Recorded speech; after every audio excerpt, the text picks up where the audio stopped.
Strange custom of sacrifice. Strange appears to be this custom of sacrifice for us today.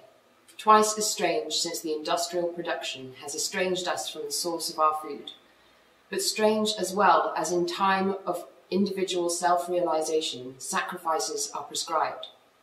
Many also reject the Holy Communion because they find the idea of consuming flesh and blood, even if it is understood as just symbolically, as unimaginable. The sacred meal appears to them as cannibalism.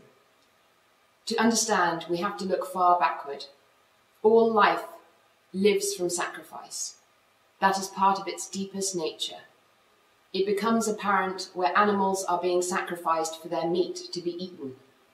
The story of the Great Flood gives account of the great agitation it caused when humans first assaulted what is alive.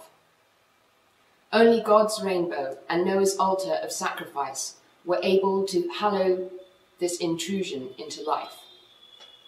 But even the one who, for the sake of life, abstains from meat will still have to sacrifice. Plants, too, are full of life. Their form of life is more alienated from us than animal life. Therefore, we may not experience this sacrifice as strongly. Even the inorganic matter is part of the cycle of sacrifice. The grain of salt, for example, has to sacrifice itself and dissolve into the soup to give it taste.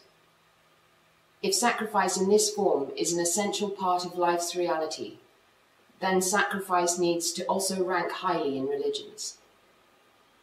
The necessity of sacrifice is exemplary, made apparent in the Jewish Christian tradition of the Passover meal. Death walks around wherever men goes astray. That is what the angel of death reveals. Relationships break, trust is lost, life destroyed. That demands death as atonement. Only another death prevents from this death, a substitute death, the death of an innocent lamb. Then the angel of death passes by. In his last hours, Jesus interprets the more than 1,000 years old Passover meal anew with himself and his death. He sacrifices himself as the Lamb of God so that death may pass us by.